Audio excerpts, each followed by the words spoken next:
ಮಾತನ್ನು ಹೇಳೋಕ್ಕೋಸ್ಕರಲೇ ಇವತ್ತು ಈ ಸಭೆ ಕರೆದಿದ್ದಾರೆ. ದಯವಿಟ್ಟು ಈ ಪಕ್ಷ ಮುಗಿಸ್ಲೇಬೇಕು ಅಂತ ಹೊರಟಿದ್ದಾರೆ, ಮುಗಿಸ್ಲೇಬೇಕು ಅಂತೇಳಿ. ನಾನೇನು ಹಣ ಸಂಪಾದನೆ ಮಾಡಿಲ್ಲ. ಭಾಳ ಜನ ತಿಳ್ಕೊಂಡಿದ್ದಾರೆ ಕುಮಾರಣ್ಣ ಹತ್ರ ಏನು ಟನ್ಗಟ್ಟಲೆ ದುಡ್ಡಿದೆ ಅಂತ.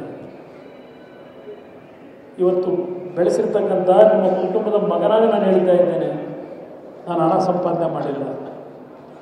ಆಸ್ತಿ ಮಾಡಬೇಕು ಅಂತ ನನ್ನ ಜೀವನದಲ್ಲಿ ನಾನು ಆ ಕಡೆ ಗಮನ ಕೊಟ್ಟವನಲ್ಲ.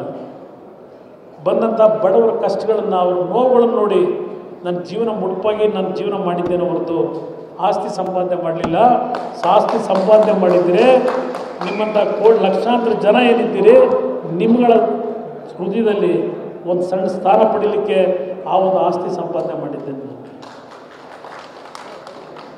ದಯವಿಟ್ಟು ನಾನು ನಿಮ್ಮನ್ನು ನಂಬಿ ಇವತ್ತು ಈ ಚುನಾವಣೆ ಯಾವ ದೇವೇಗೌಡರನ್ನ ನರೇಂದ್ರ ಮೋದಿ ಅಂತವರು ಕೂರಿಸ್ಕೊಂಡು ಆ ಗೌರವ ಕೊಡ್ತಾರೆ, ಆ ಗೌರವ ನಮಗೆ ಮುಂದುವರಿಯಬೇಕು ಅಂದರೆ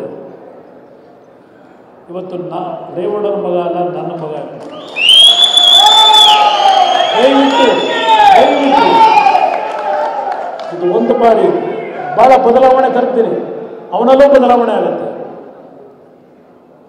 ನೇರವಾಗಿ ಹೇಳಲ್ಲ ನೀವು, ನನಗೆ ಗೊತ್ತಿದೆ, ನನಗೆ ನೇರವಾಗಿ ಹೇಳಲ್ಲ. ನಾವೆಲ್ಲಿ ತಪ್ಪು ತಿಳ್ಕೊತೀವಿ. ಈ ಬಾರಿ ಅವನಿಗೆ ಆಶೀರ್ವಾದ ಮಾಡಿ.